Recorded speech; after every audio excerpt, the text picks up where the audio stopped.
सारी झमेलों का जड़ आपके अंदर का शरीर भाव है, आपके अंदर का मैं का भाव है।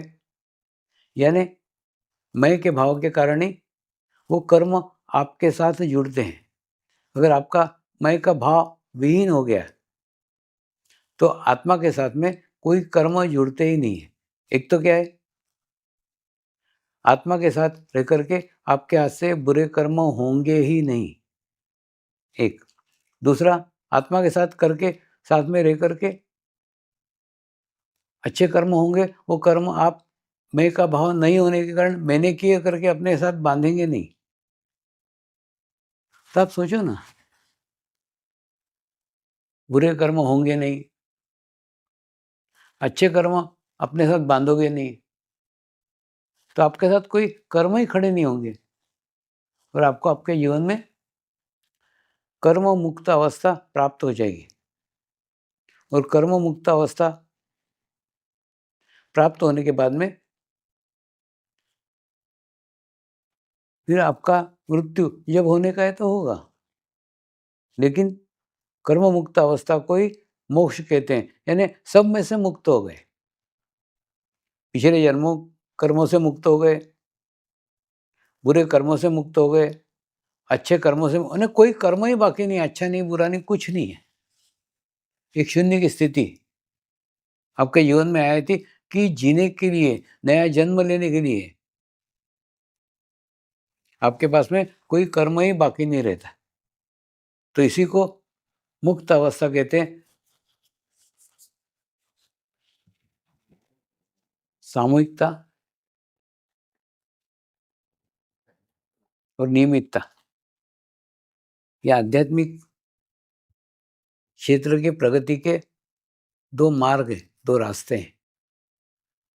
देखिए, पहली बात तो आप देखो ना, आपको भी आपके जीवन में जब भी अनुभूति प्राप्त हुई है,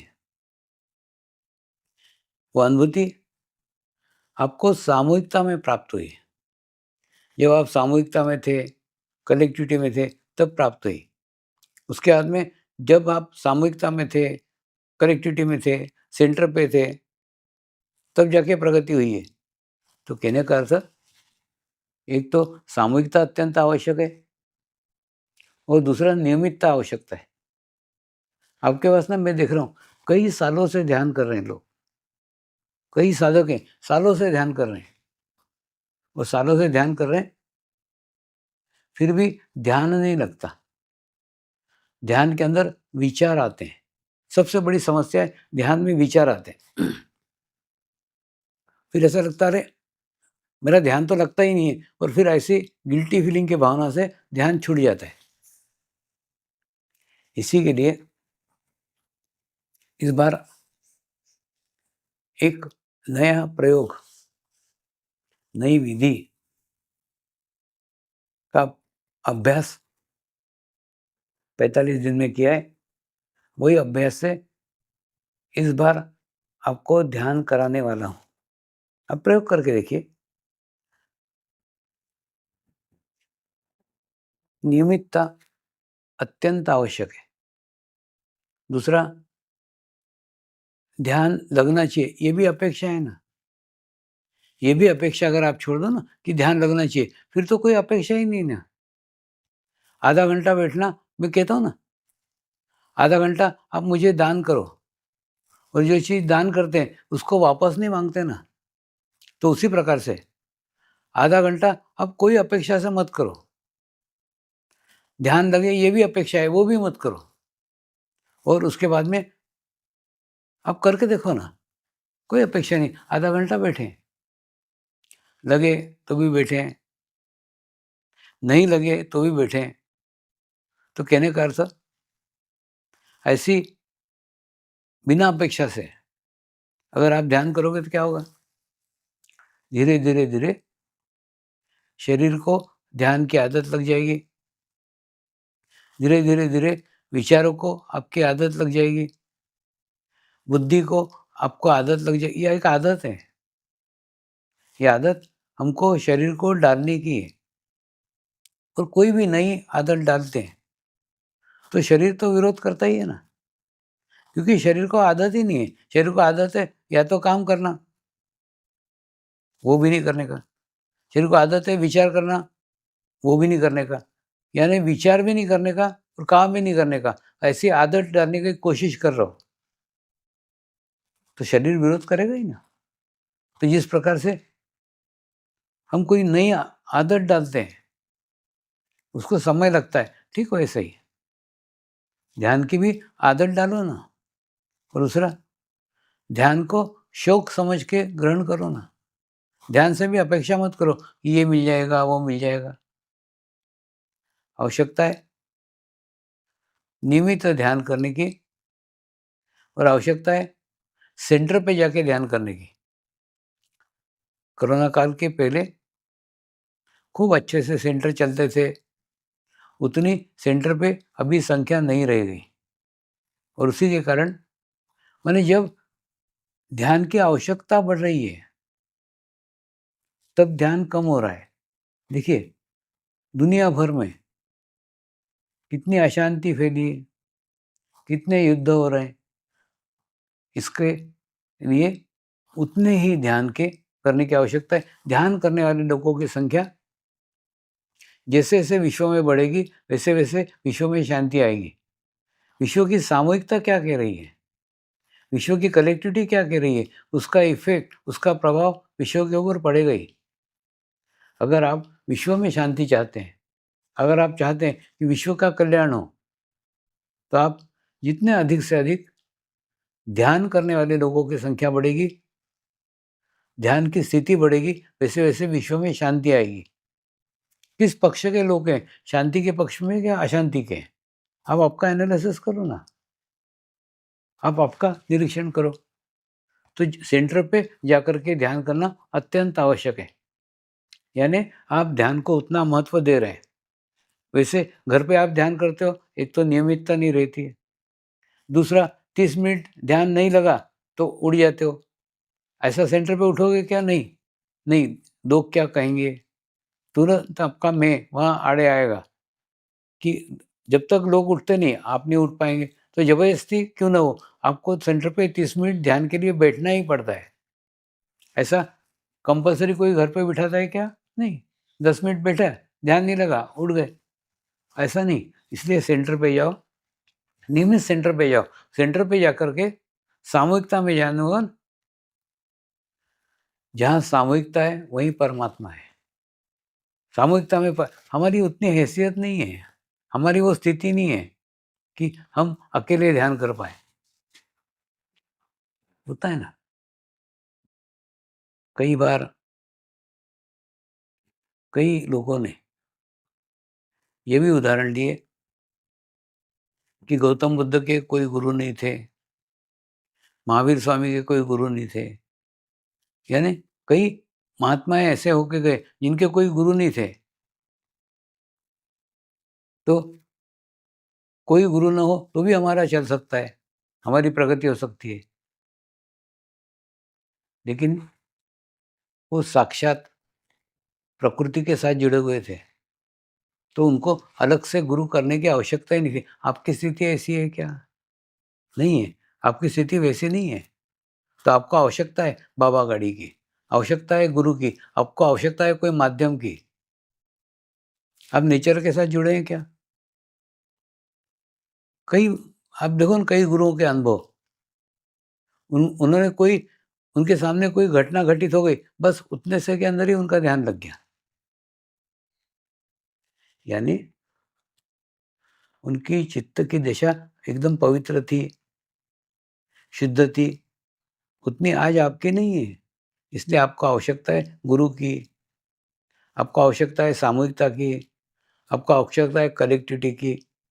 तो सेंटर पे जाना नियमित चालू करो, नियमित सेंटर पे जाओ। भले हफ्ते में 1 बार जाओ, लेकिन जाओ। हफ्ते में 1 बार तो सेंटर पे जाना ही चाहिए। तो उससे सामूहिकता के साथ आपका संपर्क रहता है, और उसके बाद में सामूहिकता में, ध्यान में एक होता है ना, जैसे अपनी गाड़ी हम हर दफ़े सर्विसिंग को रखते हैं, वो गाड़ी अच्छी चलती है। उसी प्रकार से ये सेंटर मतलब सर्विसिंग सेंटर है। आप हफ्ते में 1 बार जाते हो तो आपकी देह रूपी गाड़ी की सर्विसिंग हो जाती है और सर्विसिंग होने के बाद में फिर हफ्ते भर नियमित चलती है। तो नियमित घर पे ध्यान करो और उसके बाद में 1 हफ्ते में तो भी रोज़ नहीं कर सके तो हफ्ते में सेंटर पे जाकर के ध्यान करो। ऐसा करोगे तो आपकी प्रगति होगी, आपका प्रोग्रेस होगा। दूसरा आज जीवन का एक और अनुभव आपके साथ शेयर करना चाहता हूँ कि गुरु के साथ जुड़ने का, गुरु के सानिध्य में जुड़ने का, गुरु के सूक्ष्म शरीर के साथ जुड़ने का खूब सरल मार्ग, खूब आसान मार्ग गुरु के कार्य का प्रचार है। गुरु कार्य का प्रचार एक आसान मार्ग है। देखिए, होता है ना ध्यान सबका लगता ही है ऐसा नहीं है। ध्यान लगे ऐसी सबकी स्थिति रहती है ऐसा नहीं है। ध्यान में विचार आ सकते हैं, ध्यान में शरीर साथ नहीं दे सकता है, बुद्धि आड़े आ सकती है।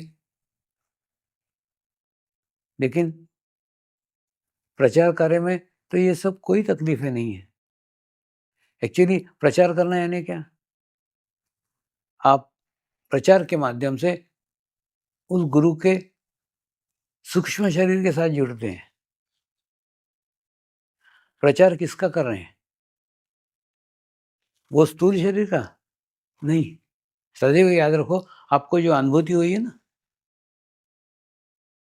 वो अनुभूति भी सूक्ष्म शरीर के द्वारा हुई है। तो आप प्रचार भी ये करोगे, वो सूक्ष्म शरीर का करोगे, स्थूल शरीर का नहीं। स्थूल शरीर तो आज है, कल नहीं रहेगा। लेकिन सूक्ष्म शरीर अगले 800 सालों तक रहने वाला है। तो आप उस शाश्वत के साथ जुड़ रहे हो। आप उस सूक्ष्म शरीर के साथ जुड़ रहे हो। जैसे आप प्रचार करते हो, आपका चित्त किसी पुस्तक के ऊपर नहीं जाता। आपका चित्त किसी निर्जीव चीज़ पे नहीं जाता। आपका चित्त किसी मूर्ति के ऊपर नहीं जाता। आपका चित्त किसी स्थान के ऊपर नहीं जाता। जब भी आप देखो, जब भी आप प्रचार करोगे ना, तो आपका चित्त सूक्ष्म शरीर पे जाता है, उस एनर्जी पे जाता है, उस ऊर्जा पे जाता है। यही कारण है कि जब आप प्रचार करते हो, तो आपके माध्यम से वो ऊर्जा शक्ति बहने लग जाती है और जब बहने लग जाती है, तो आपकी भी सफाई कर देती है। आपके भी शरीर के दोषों को दूर करती है। जैसे कई बार मैं उदाहरण नहीं देता हूँ कि मैं एक ऐसा पाइप था जिसके अंदर बहुत मैल था, बहुत मिट्टी थी, बहुत कीड़े थे, दुनिया भर की कचरा इसके अंदर भरा हुआ था। लेकिन मैंने क्या करा, मेरे शक्तिशाली गुरु के पाइप के साथ उसको जोड़ दिया। जोड़ दिया तो क्या हुआ, जैसे प्रचार कार्य चालू किया तो पानी गुरु का इधर से घुसता था, इधर से निकलता था। अब निकलने वाला पानी नाली में बहे तो भी ये पानी पाइप स्वच्छ हो गया। ये अगर कोई पिए तो भी ये स्वच्छ हो गया। यानी जब आप प्रचार कार्य करते हो तो आपको दोहरा लाभ है। आपको कोई लेना-देना नहीं है कि सामने वाला उसको ग्रहण कर रहा है, नहीं ग्रहण कर रहा है। वो ग्रहण करे तो भी ठीक है, नहीं ग्रहण करे तो भी ठीक है। दोनों स्थिति में आपका चित्त तो सूक्ष्म शरीर पे रहा ना। और जब आपका चित्त सूक्ष्म शरीर पे रहेगा तो ऑटोमेटिकली आपका क्लीयरेंस, आपकी सफाई तो हो ही जाएगी, करना नहीं पड़ेगी। ये सबसे आसान मार्ग आज आपको बता रहा हूँ। अब देखो ना, मेरे को समाज में आए 30 साल हो गए और 30 साल से प्रचार कार्य कर रहा हूँ, कंटिन्यूअस प्रचार कार्य कर रहा हूँ। अब देखो, ये 45 दिन एक ब्रेक रहता है। 45 दिन मुझे कुछ ग्रहण करने का, मुझे कुछ प्राप्त करने का, मुझे कुछ एक्सप्लोर करने का अवसर मिलता है, एकांत मिलता है। एकांत में गुरुओं के संपर्क में करने का अवसर मिलता है। अगर आप इसी को फॉलो करो, आप भी नियमितता से 45 दिन का अनुष्ठान करो। 45 दिन आप अपने भीतर ऊर्जा को स्टोर करो, एकत्र करो, एकत्र करने के बाद में बाकी 320 दिन उसको बाँटो। देखो, क्या होता है, जब आप प्रचार कार्य करते हो ना, तो सूक्ष्म शरीर पे आपका चित्त रहता है, लेकिन वो चित्त तभी उसके ऊपर रह पाएगा, जब आपका चित्त शुद्ध हो, आपका चित्त पवित्र हो और दूसरा 45 दिन आपने नियमित रूप से उस चित्त पे कार्य किया हो। ये बहुत आवश्यक है।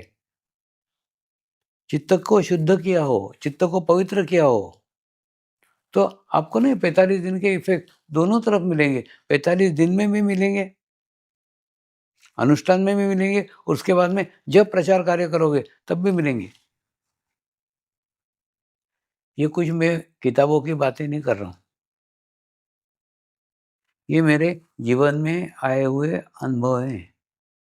और दूसरा, जो पुराने साधक हैं उनको पूछो ना कि इस सब की शुरुआत, प्रचार कार्य की शुरुआत कितने सामान्य तरीके से हुई थी, कितने छोटे स्तर पे हुई थी, कितने निचले स्तर पे हुई थी।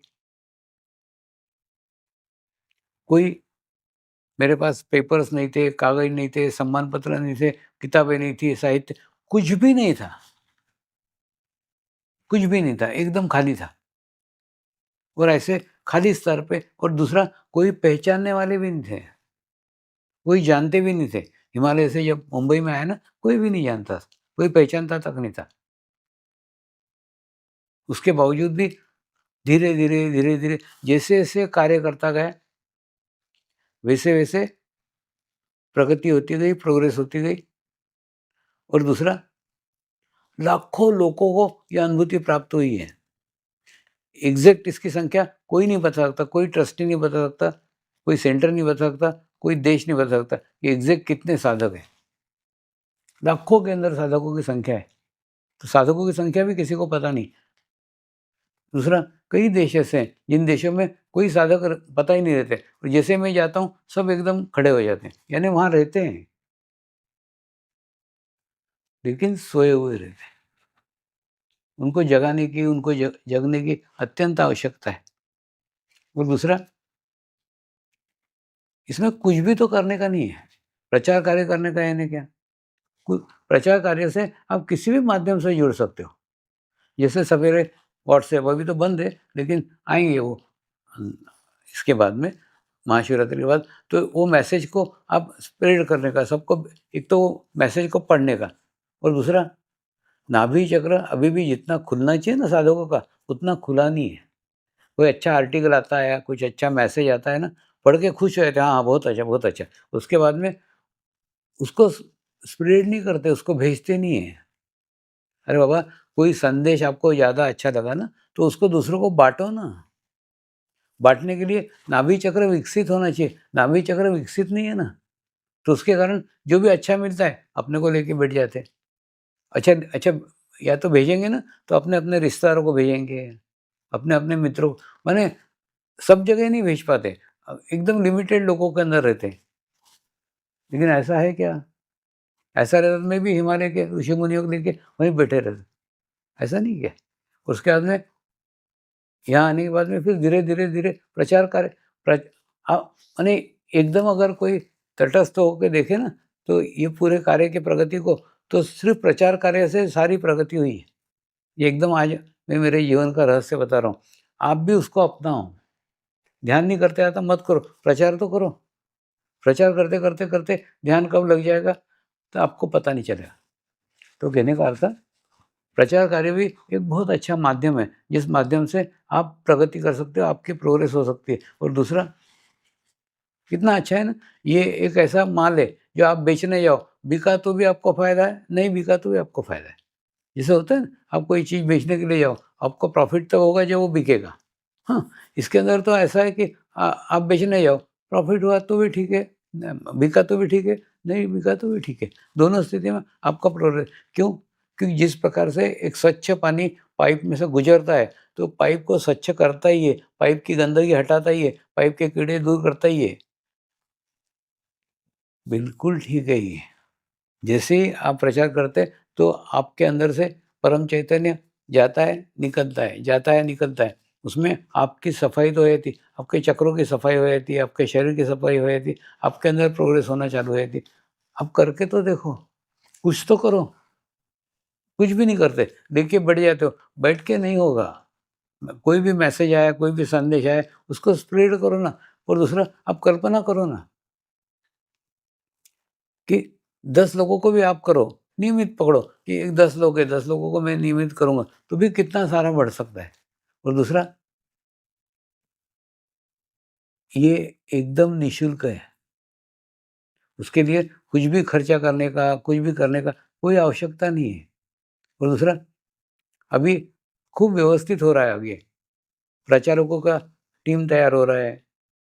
सब माने जो सिस्टमैटिक तरीके से अभी 30 साल नहीं हो पाया ना, वो अभी सिस्टमैटिक तरीके से हो रहा है। प्रचारक तैयार हो रहे हैं, मैनेजर्स तैयार हो रहे हैं, माने सबके ट्रेनिंग चल रहे हैं। और वो ट्रेनिंग के अंतर्गत ट्रेनिंग करके जब वो बाहर आएँगे ना, तो सब व्यवस्थित रूप से चलाएँगे। उनको पहले अनुभव होगा, अभी अनुभव नहीं है। तो आवश्यकता है, आपको अगर इच्छा है प्रचारक होने की, तो आप प्रचारकों के उस ट्रेनिंग में आओ ना। उसको जॉइन करो ना। जॉइन करने के बाद में पूरे आपको सारे एंगल से एक बस मेन में मेरा क्या कहना रहता है, बाहर जाओगे ना, किसी भी गुरु की निंदा मत करो।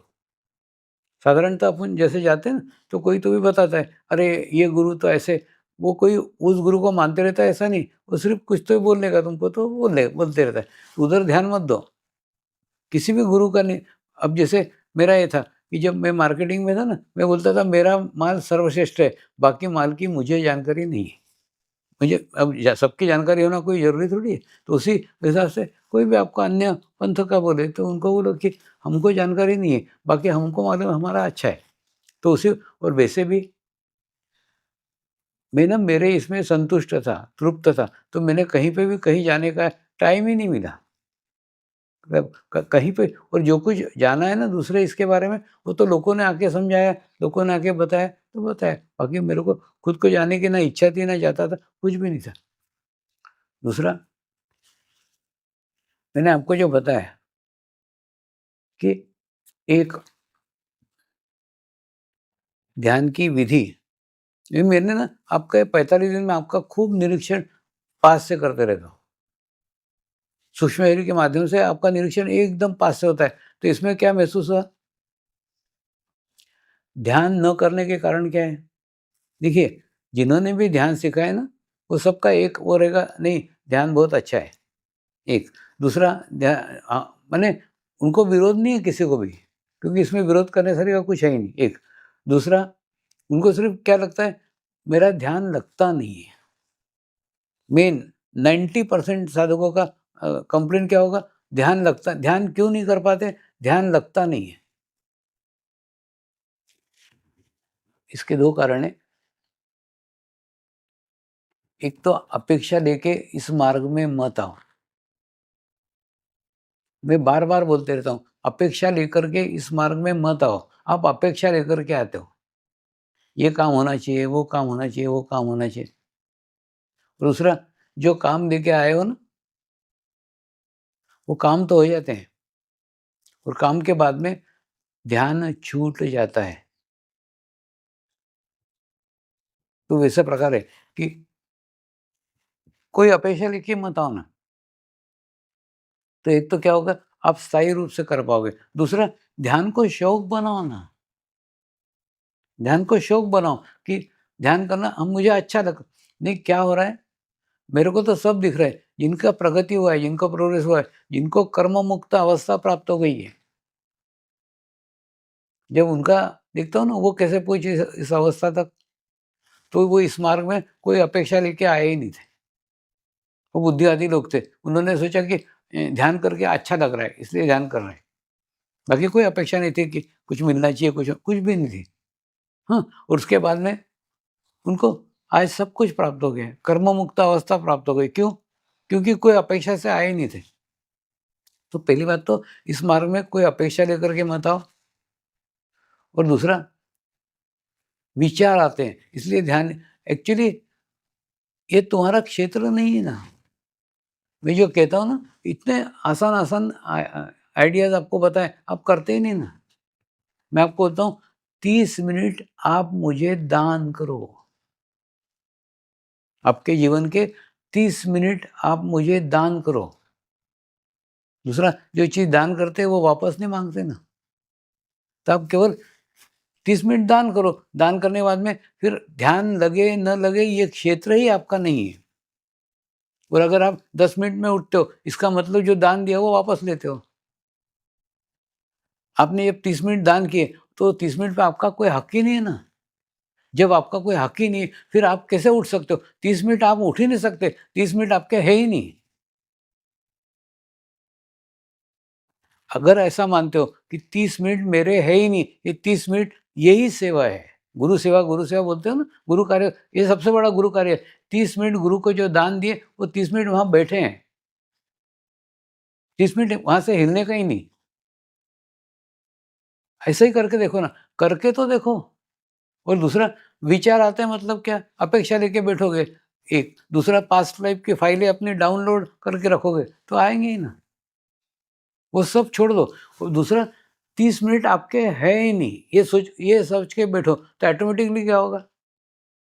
वो 30 मिनट में आप ज़बरदस्ती बैठे रहोगे, चाहे ध्यान लगे न, ये आपका क्षेत्र नहीं है। आप ना आपके क्षेत्र के बाहर जाके कार्य करते हो। अब देखो, जैसे मैं मेरे तरफ से जितना बताने का उतना बता देता हूँ, उसके बाद में करो, मत करो, मेरा क्षेत्र नहीं है। आप ध्यान करते हो, नहीं करते हो, ये मेरा क्षेत्र नहीं है। वैसे ही अपने क्षेत्र में काम करो ना। आपका क्षेत्र है 30 मिनट ध्यान करने बैठना। 30 मिनट ध्यान लगे, नहीं लगे, आपका क्षेत्र नहीं है ना। ध्यान नहीं लगता ये बोलना, दूसरे क्षेत्र में गए। ध्यान लगना नहीं, आप सिर्फ़ 30 मिनट बैठे हो। सबसे बड़ा गुरु कार्य है 30 मिनट ध्यान करने बैठना। ऐसा बैठ के तो देखो। बैठ के ही देखो आप, तो भी आपको अनुभव आएगा। धीरे, धीरे, धीरे ध्यान लगना चालू हो जाएगा। नियमित करो ना, एक। दूसरा, अपेक्षा से मत करो। और दूसरा, विचार आते हैं मतलब क्या? वो जो विचार आते हैं ना, उसी के लिए। आज एक विधि का आपको समाचार दे रहा हूँ, उस विधि को आपको समझा रहा हूँ। ये विधि का प्रयोग अभी मैंने 45 दिन में अनुष्ठान के दौरान किया है। और 45 दिन अनुष्ठान के दौरान ये करके इसको सिद्ध किया है। सिद्ध किया है यानी इससे अगर आप करके देखोगे एक, तो आपको भी उसका लाभ मिलेगा। पहली बात तो, प्राचीन समय में किसी भी बड़े बुजुर्ग की या वो देवता की नमस्कार करने का एक ही तरीका था, साष्टांग नमस्कार डालते थे। साष्टांग नमस्कार यानी पूर्ण ज़मीन पे लेट जाते थे और ये हाथों को पूरा इस प्रकार से रखते जैसे कोई तीर रखा हो, ऐसा। और उसके बाद में फिर धीरे-धीरे, धीरे-धीरे आप हाथ को खोलो और हाथ को खोल के बाद में फिर ध्यान करो, फिर मेडिटेशन करो।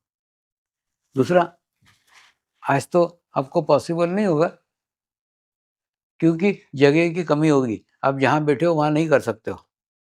लेकिन आज सीख लो, क्या ध्यान है ना, वो सीख लो। सीखने के बाद में कल से जाकर के इस पे अभ्यास ये करना कि कल जब घर पे करोगे ना, तो इसको घर पे पूरा साष्टांग दंडवत डालो और आपके दोनों पैर ये ऐसे ज जम पैर के तलवे दोनों आकाश की ओर होने चाहिए, एक। दूसरा, आपके दोनों हाथ तीर जैसे जितना लंबा स्ट्रेच कर सकते हो, उतना स्ट्रेच करो। और स्ट्रेच करने के बाद में क्या होगा, आपके दोनों हाथ ऐसे रहेंगे और बाद में फिर धीरे-धीरे ऐसे खोलो और खोलने के बाद में फिर ध्यान करने बैठो। ध्यान करने बैठोगे मतलब नमस्कार की मुद्रा में बैठने का है। आज नहीं संभव है क्योंकि आज जगह नहीं होगी आपको। आज तो जैसे नॉर्मल बैठते हो वैसे बैठो, लेकिन कल से ये प्रयोग करके देखो ना कि उसके बाद आप देखो प्रत्येक चक्रों के ऊपर आपको स्पंदन महसूस होगा। और उसके बाद में धीरे-धीरे आप देखोगे एक-एक चक्र पे स्पंदन बढ़ते जाएगा, बढ़ते जाएगा, बढ़ते जाएगा, बढ़ते जाएगा। और अंत में जाके सहस्त्रार चक्र पे जाके और आप कल्पना करो ना कि साक्षात सूक्ष्म शरीर आपके सामने विद्यमान है। आप सूक्ष्म शरीर के सामने ध्यान कर रहे हो, मेडिटेशंस कर रहे हो, ऐसा भाव लाओ और सूक्ष्म शरीर से निकलने वाला चैतन्य, सूक्ष्म शरीर से निकलने वाले वाइब्रेशंस आपके पूर्ण शरीर पे महसूस हो रहे हैं। इस प्रकार से अगर भाव लाते हैं, आज आप बैठ के करो, लेकिन कल से इसको नमस्कार की मुद्रा में करने का है। पूर्ण साष्टांग दंडवत डालने का और सूक्ष्म शरीर मेरे सामने ही बैठा है, ऐसा भाव रखने का और उसके चरणों को पास आप नमस्कार कर रहे हो और धीरे धीरे धीरे हाथ खुले करके उसके चैतन्य को ग्रहण कर रहे हैं। ऐसा भाव करने का। भाव करने के बाद में फिर आप मंत्र का उच्चारण करेंगे। मैं एक पवित्र आत्मा हूँ। मैं एक शुद्ध आत्मा हूँ।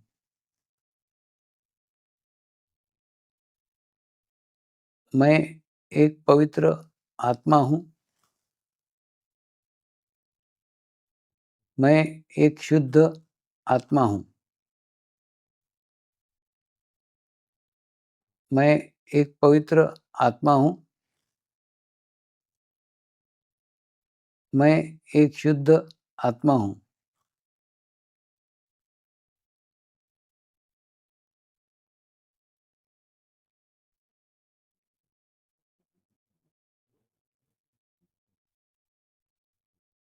अब आप धीरे-धीरे जो आपने साष्टांग नमस्कार किया हुआ है, आपके पैरों के दोनों अंगूठे चिपके हुए हैं। आपके पैर के दोनों तलवे आकाश की ओर है, वो भी चिपके हुए हैं। उसके ऊपर सूक्ष्म शरीर से प्राप्त चैतन्य अनुभव हो रहा है। दोनों तलपेर के ऊपर क्लॉकवाइज़ चैतन्य के चक्र चल रहे हैं।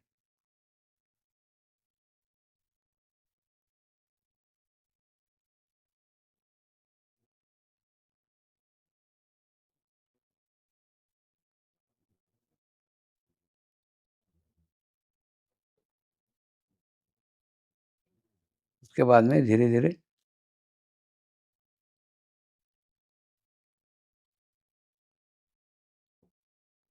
वो चैतन्य आपके एड़ी में महसूस हो रहा है।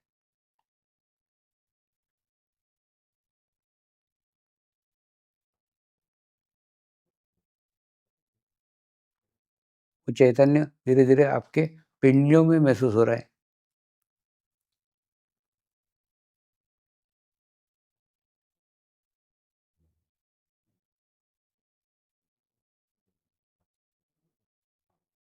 वो चैतन्य धीरे-धीरे आपके घुटने के बैक साइड में महसूस हो रहा है।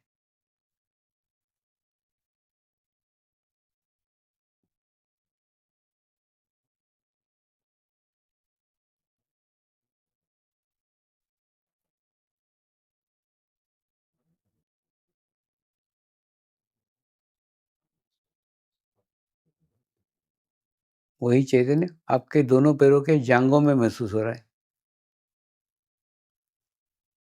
चैतन्य का एक तेज प्रभाव निरंतर आपके ऊपर बना हुआ है।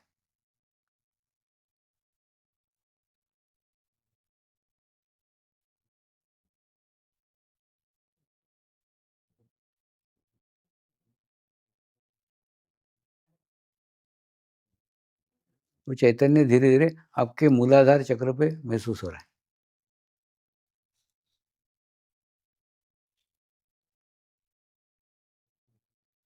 वहाँ पे भी क्लॉकवाइज़ गोल-गोल, गोल-गोल, गोल-गोल घूम रहा है।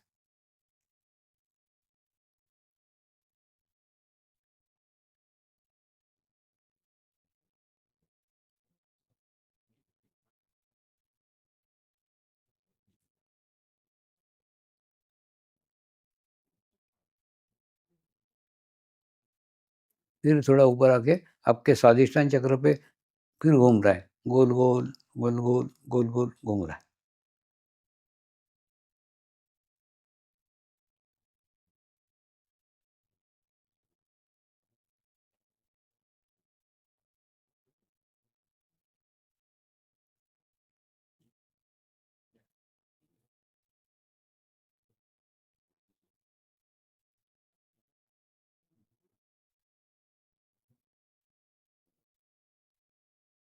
फिर धीरे-धीरे आपके नाभि चक्र पे वो घूम रहा है।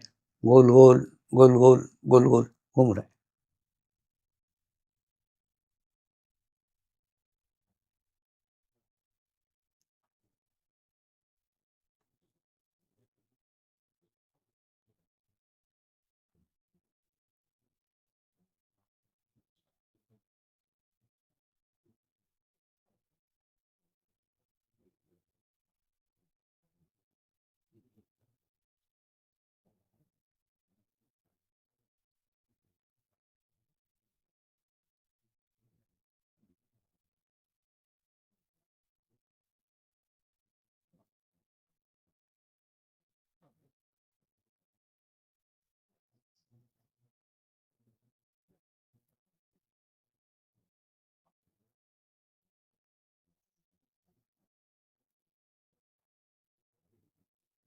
धीरे-धीरे आपके हृदय चक्र पे महसूस हो रहा है।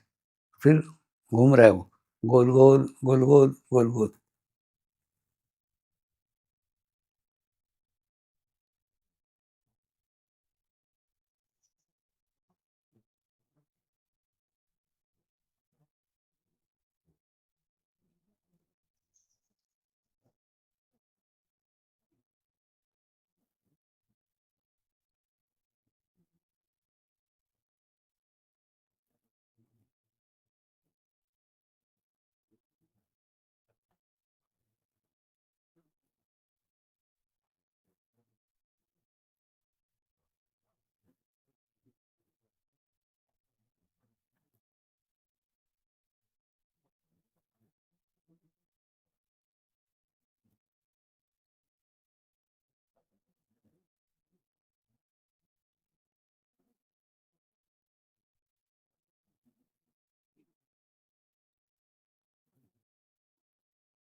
फिर धीरे-धीरे वो विशुद्धि चक्र के ऊपर जा रहा है और विशुद्धि चक्र पे भी घूम रहा है। गोल-गोल, गोल-गोल, गोल-गोल।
अब धीरे-धीरे आपके आज्ञा चक्र पे महसूस हो रहा है, आज्ञा चक्र पे भी घूम रहा है, गोल-गोल, गोल-गोल, गोल-गोल।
धीरे-धीरे वो सहस्त्रार चक्र तक पहुँच रहा है और वहाँ पे सहस्त्रार चक्र पे गोल-गोल, गोल-गोल, गोल-गोल घूम रहा है।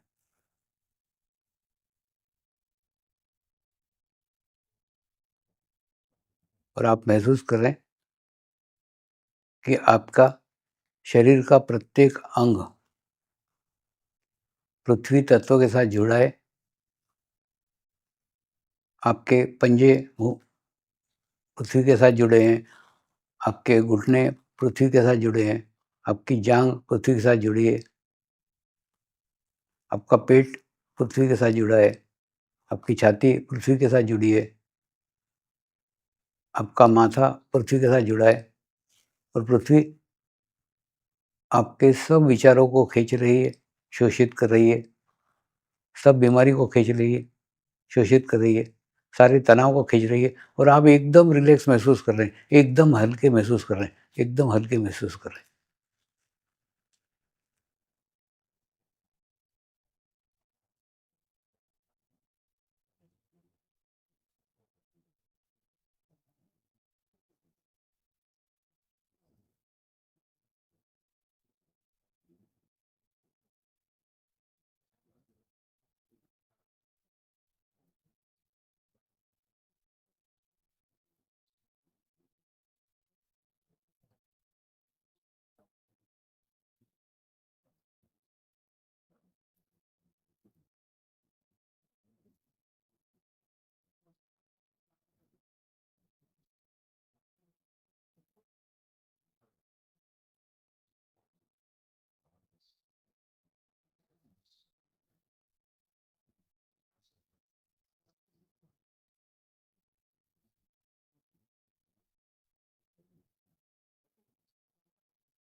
अब आपके दोनों तलहातों पे चक्र क्लॉकवाइज़ घूम रहे हैं और आपको एक समाधि की अवस्था प्राप्त हो गई।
अब धीरे-धीरे आप उठ के बैठिए और अपने दोनों हाथों से जो चैतन्य प्राप्त किया था, इसको ऐसे करके फिर अपने दोनों आँखों पे अपने सहस्त्रार पे करके नमस्कार कीजिए। सूक्ष्म शरीर का आभार मानिए कि उसने आज हमें इस चैतन्य की अनुभूति कराई। नमस्कार।